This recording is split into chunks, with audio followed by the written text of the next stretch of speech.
Laure de Guerny, je travaille à la direction des partenariats de la Direction générale de Pôle emploi et j'ai le plaisir de suivre la convention de partenariat UNEA Pôle emploi qui nous lie depuis maintenant presque 3 ans et qui nous permet ensemble de s'apporter un certain nombre de services et surtout pour nous, Pôle emploi, de mieux vous accompagner dans vos recrutements.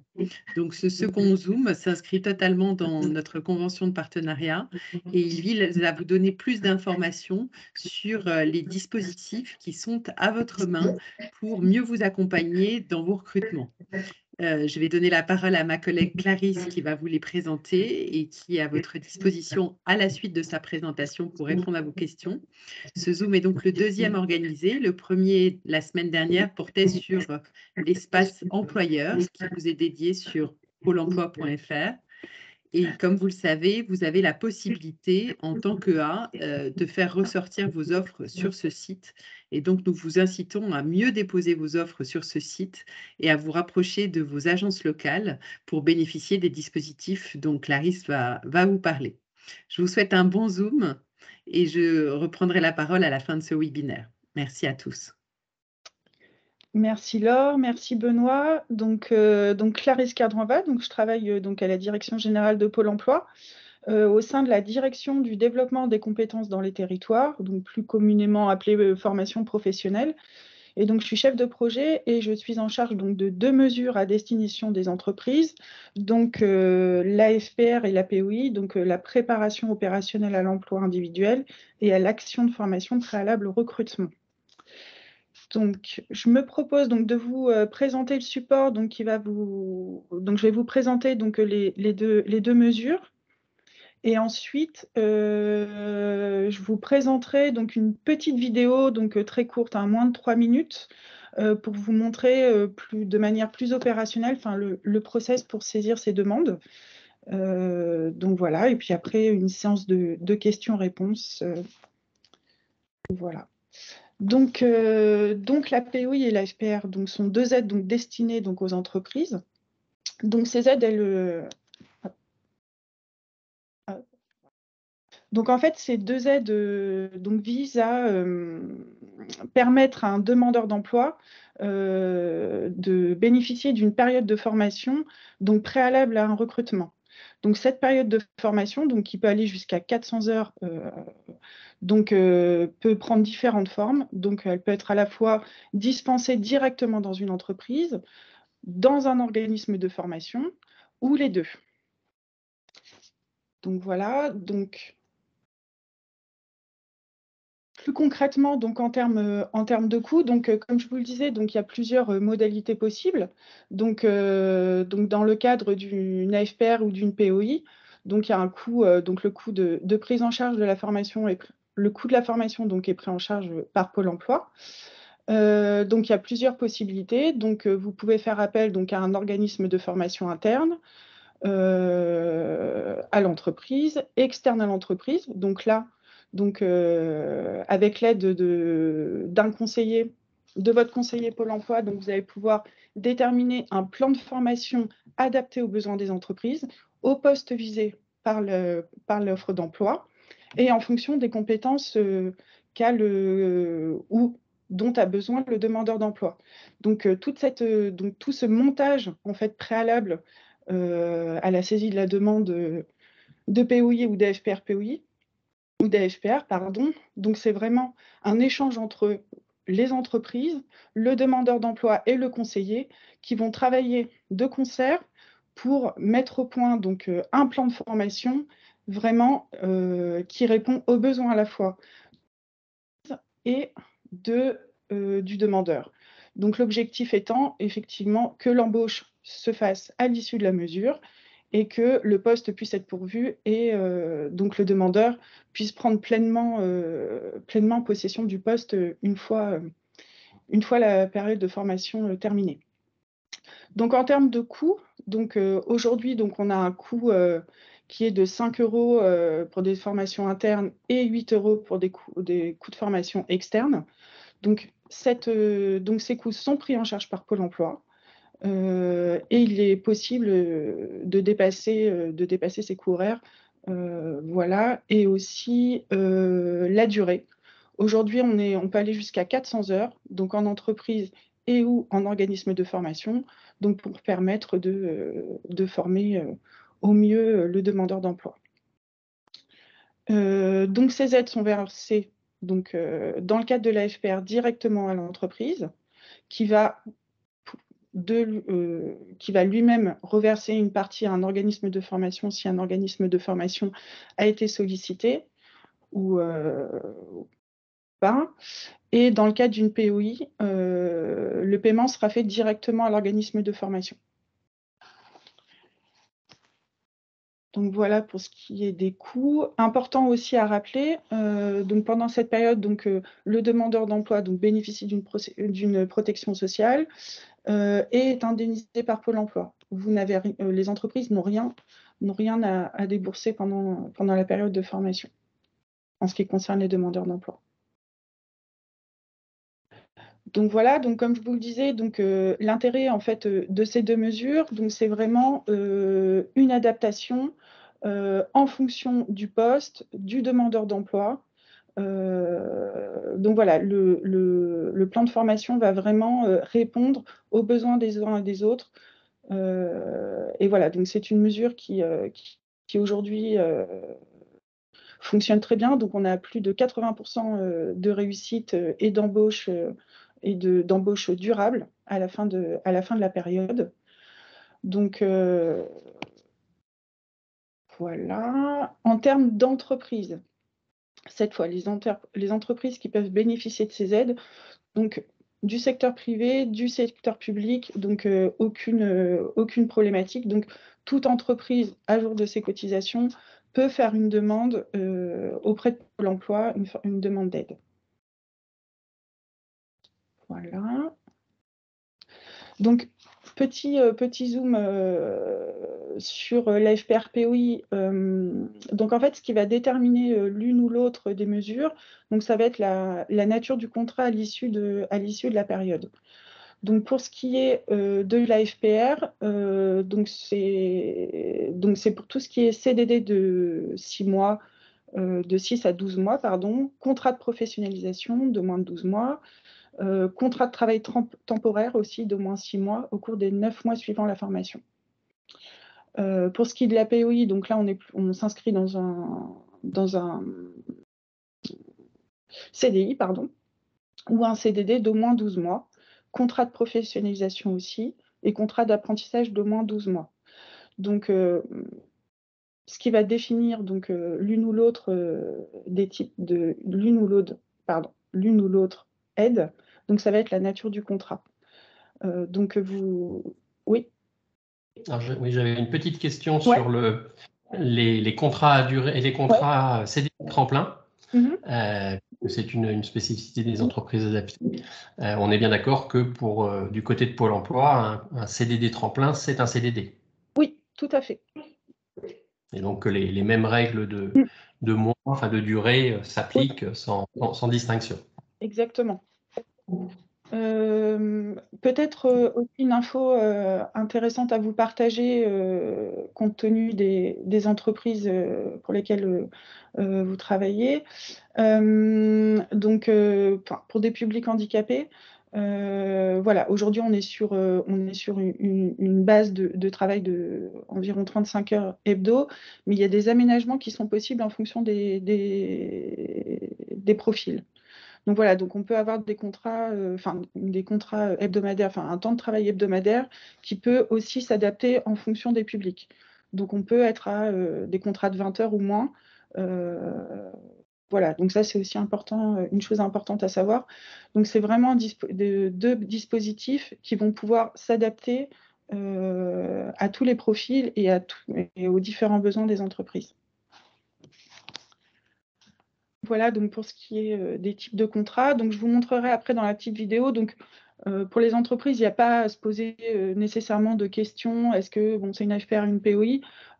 Donc, on a dématérialisé la demande d'aide, même si c'est toujours possible version papier ou vraiment avec l'appui d'un conseiller entreprise si c'est difficile. En principe, non, mais la prise en main de l'outil. Donc voilà, donc c'est au moment où en fait on va rentrer les informations sur le poste, c'est ce qui va déterminer la mesure. Donc voilà, on accompagne au maximum aussi dans la saisie des demandes les entreprises pour qu'elles puissent se concentrer vraiment sur autre chose que les saisies informatiques. Donc voilà, autre dispositif aussi qui peut être intéressant. Oui.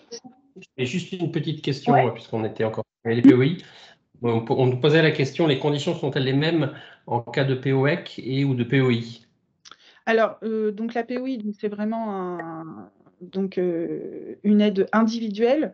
Et effectivement, donc il y a les POEC, donc là pour plusieurs demandeurs d'emploi. Alors les POEC aujourd'hui, donc alors en termes alors les conditions sont les mêmes. Après, en termes de demande auprès de Pôle emploi, aujourd'hui, il faut passer par un conseiller ou faire une demande papier pour ce type de demande. Mais sinon, les conditions sont les mêmes. Voilà, si j'ai répondu à la question.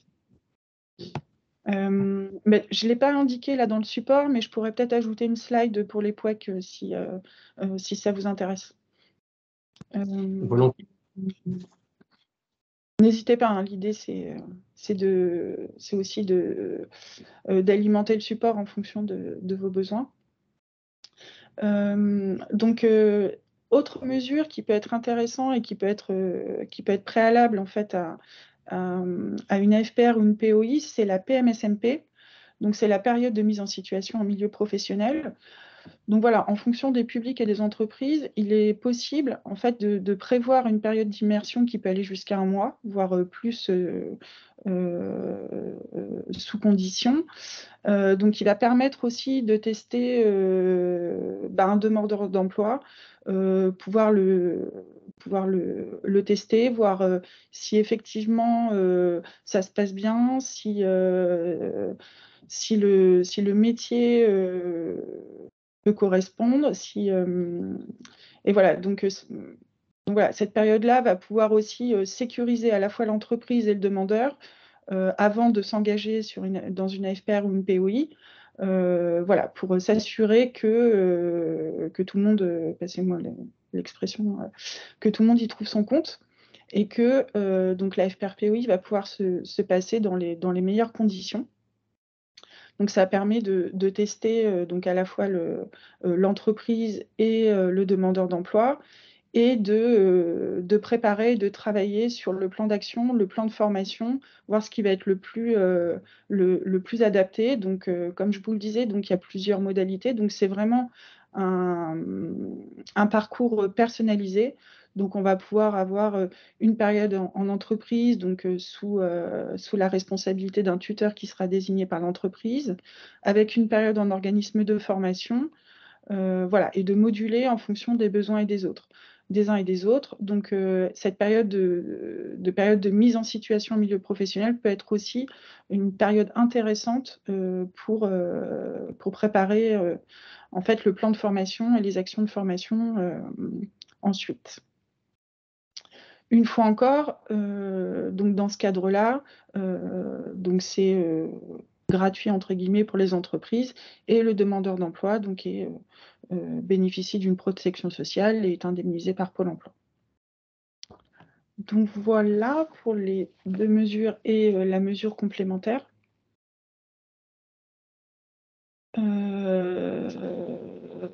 voilà, donc là c'est bon, un petit récapitulatif avant de vous montrer concrètement à quoi ressemble une saisie d'une demande d'aide. Donc en toute autonomie, donc pour des entreprises qui connaîtraient les services de Pôle emploi et qui auraient déjà un espace recruteur, donc là ils peuvent faire leur demande en toute autonomie, ou alors pour une première prise en main ou plus d'explications ou un accompagnement ou un vrai accompagnement. Donc il y a toujours la possibilité soit de contacter son conseiller si on en a un, ou soit de se rapprocher des équipes Pôle emploi au 39 95. Donc voilà. Chose aussi importante et sécurisante peut-être pour certaines entreprises, bon, même si ce n'est pas l'objectif, si jamais le demandeur d'emploi ou l'entreprise, bon, au terme de la période, estime que voilà, la période n'a pas été concluante, donc il n'y a pas obligation d'embauche. L'entreprise ne sera pas comment dire, sanctionnée. Bon, après, elle devra motiver le pourquoi, mais voilà, il y a quand même cette possibilité-là. À savoir. Voilà. Alors, est-ce qu'il y a d'autres questions avant qu'on passe à la vidéo? Est-ce que j'ai été trop vite ou est-ce qu'il y a besoin d'éclaircir certains points? Ou est-ce que Peut-être préciser tous les documents à fournir à l'issue de la FPR ou de la PEI? Oui. Alors, finalement, peu de documents, parce qu'en plus, on est en train de simplifier les process justement pour favoriser la mobilisation des deux aides. Donc, à la fin de la mesure, pour la FPR, l'entreprise devra indiquer si le demandeur a été embauché à l'issue de la période ou non. Et donc, sur cette base, il y aura validation des paiements. Et ensuite, l'entreprise aura à envoyer, à transmettre sa facture via le portail Chorus Pro, donc qui est le portail de l'État. Et c'est tout. Là où il y aurait organisme de formation, donc là, c'est l'organisme de formation qui va transmettre le bilan de la formation et qui va le transmettre via Chorus Pro toujours pour que sa facture soit réglée par Pôle emploi. Alors, j'ai deux questions ou remarques. Est-ce Oui. que vous pouvez remettre la diapo sur les conditions d'embauche? Ouais. Alors, pour la personne qui n'a plus de visuel du document, je pense qu'il faut peut-être rafraîchir. Oui. Est-ce que vous me direz si ça va mieux? Et une autre remarque, il me semblait que dans le cadre d'une POI, la formation externe était prise en charge par Pôle emploi. Pas d'indemnisation pour la formation interne en tutorat. Est-ce que c'est le cas ou pas? C'est ça, c'est exactement ça. Donc, effectivement, dans le cadre d'une POI, on peut faire, que ce soit en FPR ou en POI, on peut tout à fait faire appel à un organisme de formation externe. Effectivement, le tutorat dans la POI n'est pas pris en charge. Après, il y a on a un peu assoupli les conditions et en fait, il peut y avoir une période de stage en entreprise qui va être intégrée dans le plan de formation, mais qui effectivement n'est pas rémunérée à proprement parler par Pôle emploi. Alors, où est-ce qu'on trouve les coordonnées des correspondants, des référents entreprises dans les agences? Alors, pour des entreprises qui n'auraient pas de référent Pôle emploi, il faut se rapprocher, appeler le 3995. Donc là, un conseiller va répondre et prendre la demande et orienter les entreprises vers leur agence de rattachement qui sont déterminées généralement par leur position géographique. Et donc là, il va y avoir une mise en relation pour que l'entreprise puisse avoir un conseiller privilégié ou alors faire une demande de créer son espace directement sur pôle emploi.fr. Et donc là, au moment de la validation de l'espace recruteur, l'entreprise va se voir attribuer un conseiller dédié. Merci. J'avais également une autre question sur les POI. Ouais. Est-ce qu'en cas d'attest, la prise en charge par la POI est-elle possible? Alors, la FEST, excellente question. Alors, j'en profite hein, pour vous faire part donc, de ça. Donc la FEST, alors c'est encore un dispositif différent. Donc là, le marché vient d'être publié d'ailleurs. Donc il va y avoir un nouveau marché, donc le marché spécifique à FEST, qui va être lancé donc en septembre. Et aujourd'hui, ce qui va se passer avec la FEST, c'est que dans le cadre de ce marché, donc un certain nombre d'organismes de formation vont se voir attribuer donc, des places. Et donc ces organismes de formation vont accompagner donc les entreprises pour leur permettre de mettre en place des AFEST. Et du coup, cette prestation va venir s'ajouter à la FPR et à la POI. Aujourd'hui, voilà, la FEST est surtout développée dans le cadre du marché qui va sortir en septembre. Alors après, je ne sais pas si j'ai répondu à la question, parce que du coup, la question se posait si je comprends bien, à savoir, parce qu'en fait, excusez-moi, en fait, dans la FPR, donc, il y a une partie tutorat donc, qui peut être jusqu'à 50% du temps. Et c'est vrai qu'aujourd'hui, on n'a pas de période possible jusqu'à 100%. Je ne sais pas si ça répond à la question. C'est encore un sujet un peu pas complètement comment dire, pas complètement mûr et mature et sorti chez nous en fait. Cette question d'AFEST. Très bien. Alors j'ai deux autres questions.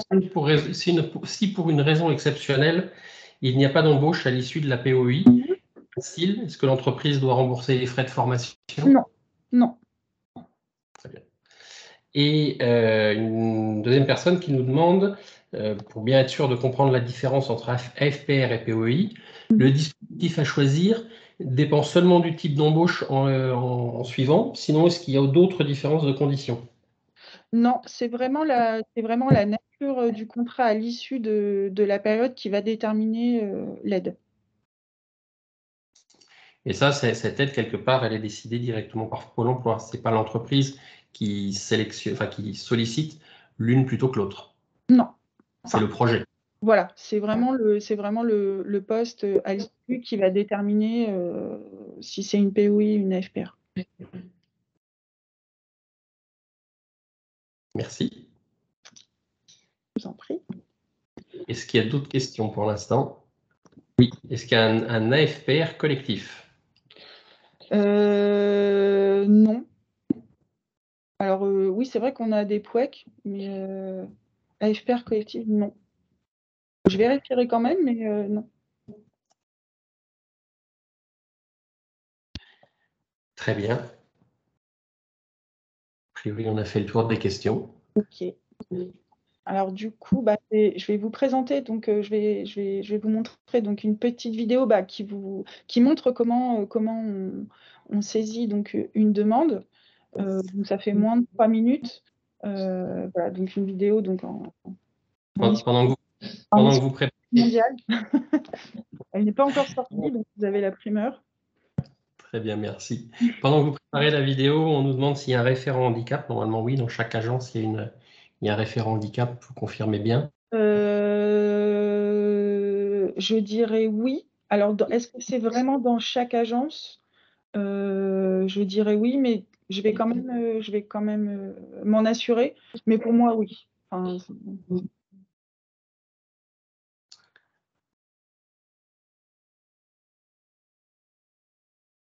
est-ce qu'il y a d'autres questions? Je lance la vidéo.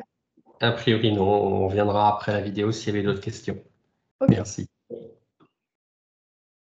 Vous avez un besoin en recrutement. Vous avez identifié un profil, mais il lui manque les compétences nécessaires pour occuper ce poste. Pour former votre candidat avant son embauche, sachez que vous pouvez bénéficier d'une aide financière. Pour cela, vous devez faire une demande d'action de formation préalable au recrutement. AFPR, ou de préparation opérationnelle à l'emploi individuel, POEI. Découvrons ensemble comment créer votre demande. Rendez-vous sur le site pôle-emploi.fr. Depuis la barre de menu, accédez à votre espace en cliquant sur le bouton Connexion, puis Entreprise. Deux options s'offrent à vous. Cliquez sur Accéder au service recrutement et saisissez vos identifiants de connexion. Dans la rubrique Autres besoins, sélectionnez Je souhaite créer ou gérer mes demandes d'aide AFPR POEI. Vous êtes sur la page de présentation de l'aide à la formation avant l'embauche.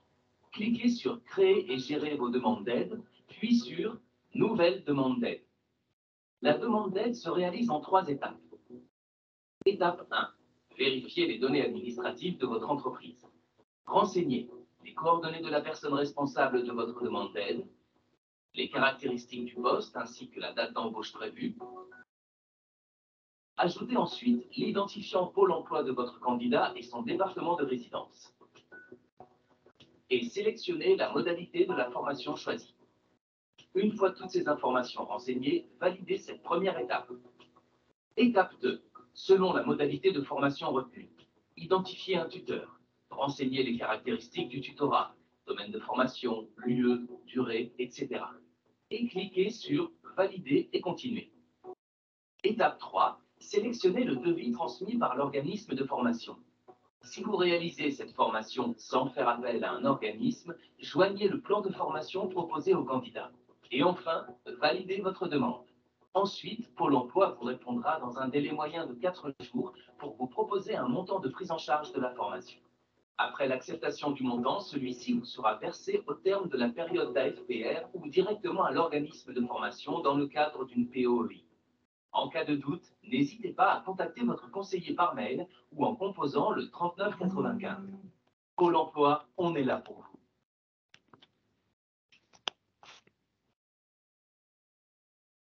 Donc voilà, la petite vidéo de présentation.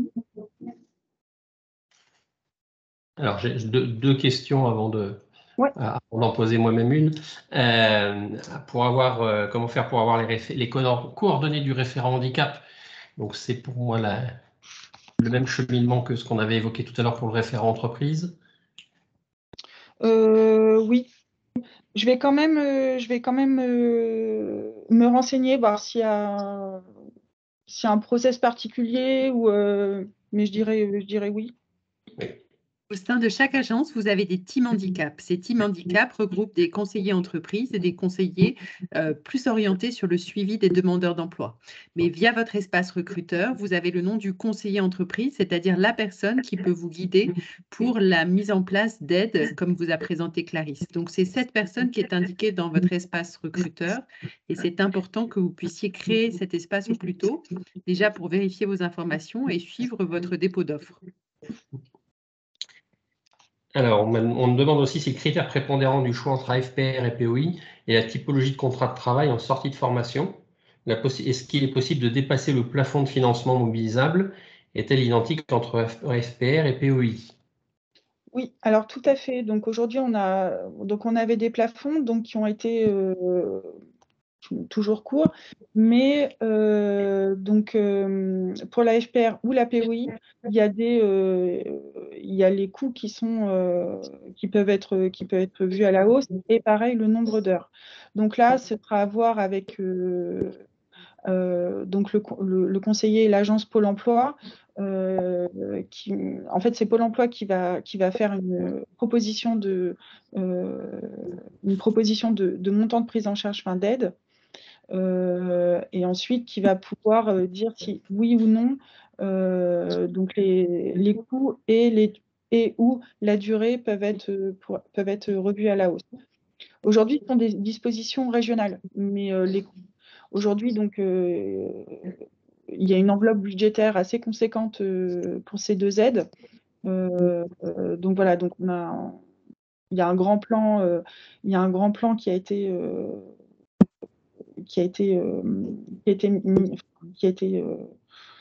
développé,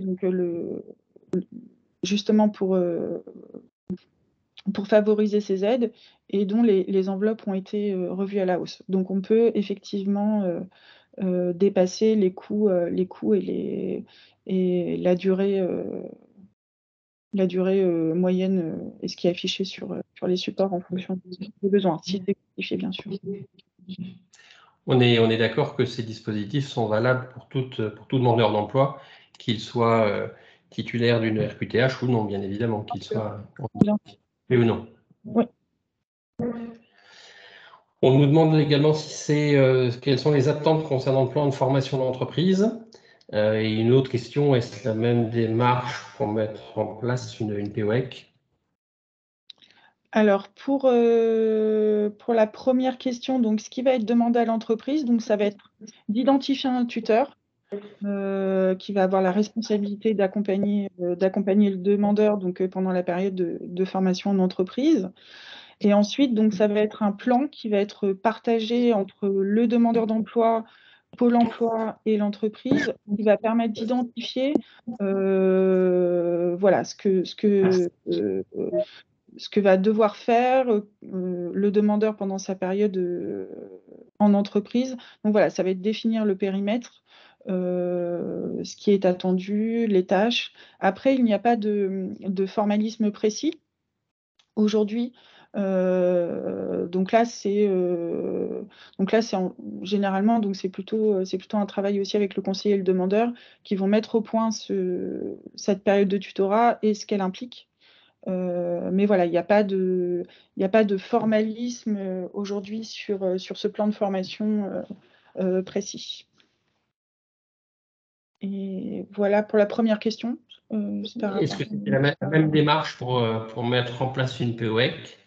Alors, la POEC aujourd'hui, on ne la saisit pas comme comme il vous l'a été montré dans la vidéo. Donc, on passe sur des process papier. Et je vous enverrai, j'ajouterai au support donc, le formulaire et voilà comment se passe une demande pour des POEC, si vous voulez. Comme ça, vous aurez l'exhaustivité des aides. Merci. Alors, je reste sur les POEC, donc je saute une question, mais je reviendrai dessus après. Est-ce que le tutorat est nécessaire pour une POEC? Bonne question. Mais je vais vérifier. Pour moi, non. Mais je vais quand même vérifier. Une fois encore, je rajouterai une slide où j'ajouterai tous ces éléments.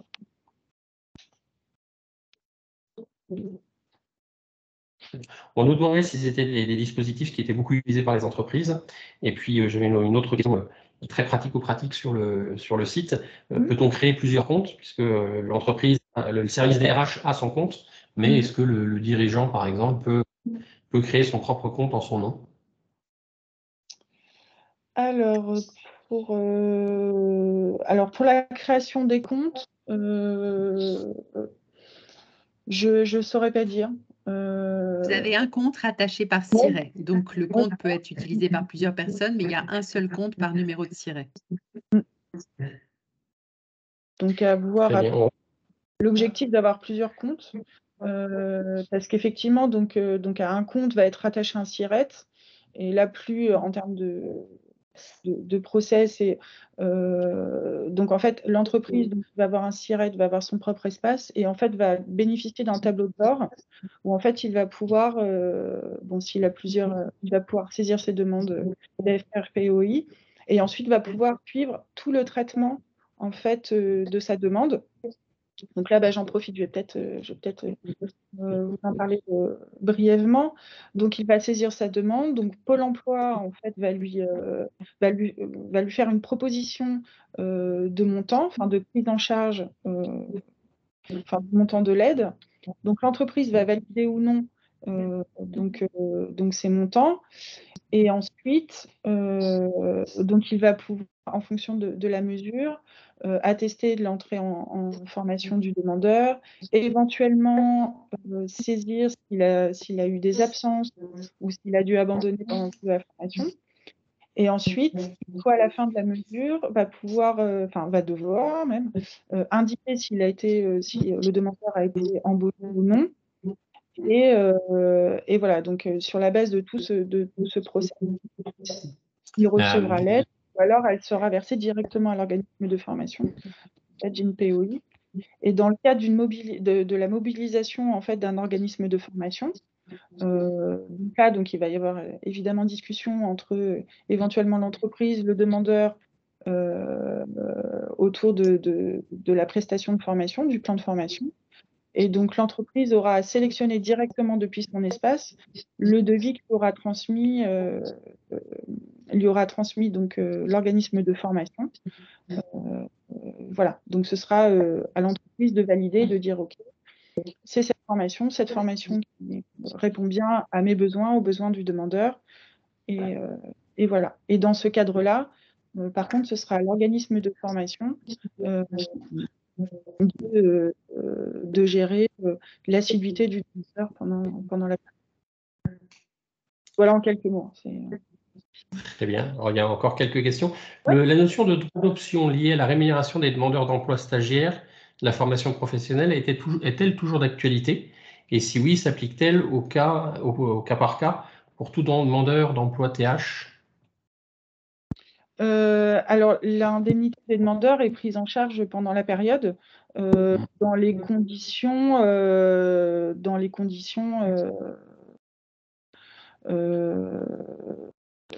comment dire, avant la signature de la FRPOI. Donc, il est indemnisé. Normalement, il peut même bénéficier, ce qui peut être intéressant aussi à savoir, d'aide à la mobilité, d'aide à la garde d'enfants pendant cette période de formation. Il peut bénéficier en fonction il y a des conditions d'éligibilité.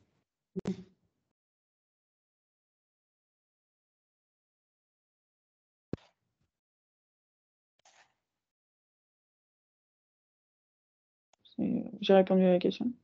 A priori, oui, je pense. Ouais. Alors moi, ça a été coupé chez moi pendant quelques instants. La POEC n'est-elle pas à la main des OPCO? Ensuite, on va... Ça peut être à la main des OPCO. Bon, une fois encore, je suis moins spécialiste sur les POEC, donc je ne voudrais pas vous dire de bêtises. Encore une fois, je vais me rapprocher des collègues qui sont un peu plus au fait que moi, et je rajouterai une slide sur ces sujets-là. Je note. Très bien. Alors, on a une spécificité sur les entreprises adaptées, c'est que beaucoup d'entreprises adaptées dépendent d'associations qui gèrent des établissements médico-sociaux. Et donc, le A n'a pas forcément le même référent que le référent de l'association médico-sociale. Donc, la question ou la nécessité ou le besoin, en tout cas, de créer un compte supplémentaire peut se poser pour des entreprises adaptées. Est-ce qu'il y a un levier qui permettrait de le faire ou pas? L'entreprise demandeuse doit être celle qui embauche à l'issue de la mesure. Donc après, c'est ce qui va déterminer le process. D'accord. Alors, la saisie de l'aide via l'outil que vous nous avez présenté nécessite-t-elle d'avoir identifié le ou les candidats positionnés sur l'action, ou la discussion autour de la prise en charge envisageable peut-elle se définir en amont d'un projet, notamment quand il s'agit d'actions collectives? Alors, je répondrai plutôt sur la partie individuelle une fois encore. Mais effectivement, donc, il y a des cas où un demandeur d'emploi a été identifié, mais après, il y a tout un travail préalable entre l'entreprise et Pôle emploi. Donc, Pôle emploi va pouvoir accompagner les entreprises dans la recherche de candidats, dans le sourcing. Voilà, donc il y a vraiment un accompagnement des conseillers, du conseiller entreprise qui va pouvoir aider l'entreprise donc au sourcing, à la sélection de candidats pour faire la demande d'aide. Et ensuite, effectivement, donc il y a toute la question de la période de formation, de tout le plan de formation qui va pouvoir être travaillé avec donc le conseiller entreprise et aussi le demandeur, voire le conseiller du demandeur aussi. Alors, il y avait une précision sur la question du droit d'option. C'est en fait le choix entre le montant perçu dans le cadre du chômage ou la possibilité de mobiliser une aide minimale quand il y a plus de droits à RE ou autre. Ça dépend vraiment en fait des demandeurs. En fait, il n'y a pas de, comment dire, pour ce qui est indemnisation, enfin c'est du cas par cas en fait. D'accord. Est-ce que c'est vrai qu'on a répondu à la question? Il y avait également une troisième question. Selon votre expérience, quel est le volume horaire de formation externe minimal sollicité par les entreprises? Il n'y a pas de minimum parce qu'en fait, il y a vraiment plusieurs typologies de formation. Donc, ça peut être quelques heures pour passer des habilitations, des choses comme ça, une formation un peu plus longue. Voilà, s'il y a vraiment besoin d'acquérir une compétence en particulier. Donc, il n'y a pas de règle. Et c'est vraiment tout l'avantage en fait de cette mesure, c'est qu'on va vraiment adapter le parcours de formation aux besoins du demandeur et de l'entreprise. Donc voilà, il n'y a pas de règle. C'est vraiment du cas par cas pour répondre aux besoins des uns et des autres. Alors, peut-être une dernière question, je ne sais pas. Pour la mise en place d'une PMSMP, l'entreprise adaptée passe aujourd'hui par Pôle emploi. A priori, en tant que il serait peut-être possible de devenir prescripteur de PMSMP pour ses propres salariés. Si cela est possible, comment le mettre en place? Je vais me permettre d'apporter un début de réponse. C'est une disposition qui existe notamment dans le cadre des CDD tremplin, qui se met en place via une convention de partenariat avec l'un des acteurs du SPE.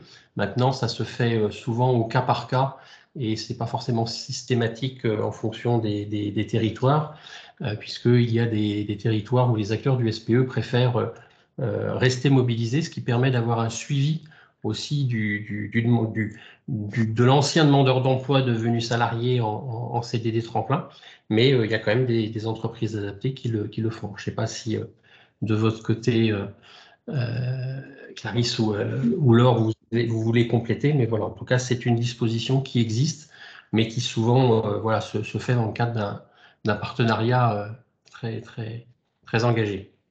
Oui, il faut retenir le principe est plutôt de passer par Pôle emploi, parce que ces personnes, avant qu'elles rentrent chez vous, sont demandeurs d'emploi chez nous. Donc, effectivement, des dérogations sont possibles, mais gardez sur le principe que la PMSMP se monte avec un acteur du SPE. Dans le cadre des PMSMP pour les salariés et CDD tremplin qui rémunèrent le collaborateur durant son stage, c'est bien là toute la difficulté.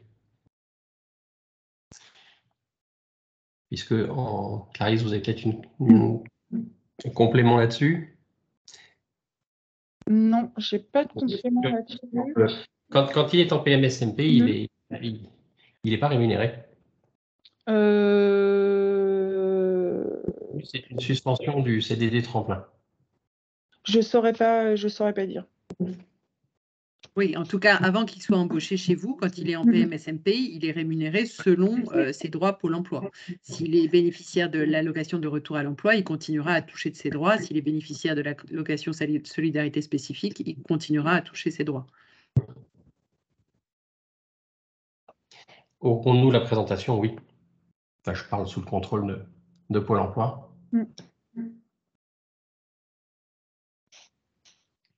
Oui. Je reviens sur la PMSMP. Vous avez, entreprise adaptée, la possibilité de faire des périodes des mises à disposition, des périodes de mise à disposition, plutôt que de la PMSMP. La logique n'est pas la même, le dispositif n'est pas le même. Et là aussi, quand vous mettez votre salarié en CD tremplin en mise à disposition, eh bien, vous ne touchez plus l'aide au poste du CD tremplin, mais vous touchez l'aide de la mise à disposition, bien évidemment. Si on souhaite faire découvrir le milieu ordinaire à nos salariés, comment doit-on procéder, sachant que nous devons de plus en plus vers le milieu ordinaire? Sans ces tremplins, on nous a remonté un agrément avec Cap Emploi. Alors moi, j'aurais besoin de petite précision, Chantal. Si vous levez la main, je peux vous donner le micro. C'est la délégation de PMSMP, Benoît. Ah oui. Ça ne peut être que ça. Oui, l'agrément, c'est ce qu'on disait tout à l'heure, c'est que vous pouvez avoir une convention avec Pôle emploi, enfin avec un des acteurs du SPE pour mettre en place des PMSMP depuis directement sans passer par être prescripteur en fait de PMSMP. Mais je le redis, vous avez aussi la possibilité des mises à disposition. Et beaucoup de retours terrain montrent que ça peut être intéressant de rester, en tout cas d'avoir les interlocuteurs du service public de l'emploi dans la boucle, parce que, comme le disait Laure tout à l'heure, ce sont d'anciens demandeurs d'emploi qui ont été accompagnés par les services de Pôle emploi ou de Cap emploi, mais c'est une possibilité. Après, là, il faut vous rapprocher directement de vos agences pour mobiliser, pour regarder dans le détail la partie très opérationnelle. Pas de souci, Chantal. J'espère avoir répondu à la question. Quid de la rémunération du salarié EA socle pendant une PMSMP pour découvrir le milieu ordinaire classique? C'est comme pour toute PMSMP. Voilà, en fonction de... comment dire, c'est vraiment du cas par cas en fonction de l'indemnisation du demandeur au moment où il va entrer en PMSMP. Est-ce qu'il y a d'autres questions? Peut-être que ça nous amènera à faire un autre webinaire dédié à la délégation de PMSMP parce qu'il y a beaucoup de questions sur ça. Mais en tout cas, merci beaucoup de l'intérêt que vous portez à nos aides et surtout, vraiment, le message fort, c'est de vous rapprocher de vos équipes locales, d'entretenir des contacts réguliers avec eux pour que dès votre souhait d'embauche, vous soyez accompagnés le mieux possible pour penser à tous ces types d'aides qui peuvent vous être proposées et que vous ayez au plus tôt, comme le disait une des questions, une idée de la prise en charge qui peut vous être proposée par nos services, sachant que, comme le rappelait Clarisse, c'est vraiment du cas par cas et de la négociation avec nos services au vu des enveloppes dont on dispose. J'ai répondu dans le chat sur la dernière question. Est-ce qu'il y a d'autres questions? Mais oui, je pense qu'effectivement, ça pourrait être intéressant que l'on reprogramme quelque chose spécifiquement sur la PMSMP qui n'était pas spécifiquement l'objet du webinaire aujourd'hui. Donc, on l'a un petit peu survolé. J'espère qu'on a malgré tout répondu aux attentes. Je viens de vous lancer un petit sondage, si vous pouvez prendre 2 petites minutes. Il y a 2 questions pour nous dire ce que vous avez pensé de ce Zoom. D'abord, est-ce que le contenu a répondu à vos attentes de façon très insatisfaisante, satisfaisante et très satisfaisante. Et j'en profite pour lancer le deuxième en parallèle.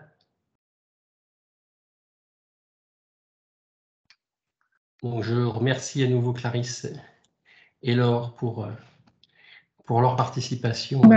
Merci à vous pour l'invitation et d'avoir été si nombreux. On vous souhaite une très bonne fin de journée. Et puis, n'hésitez pas, effectivement, comme Clarisse et Laure vous l'ont rappelé, à vous rapprocher directement de vos antennes, de vos agences Pôle emploi, et donc l'ensemble des supports à la fois présentés et ceux qu'on a évoqués vous seront renvoyés par mail dans les prochaines journées. Très bonne journée. Merci. Bonne journée. Au revoir.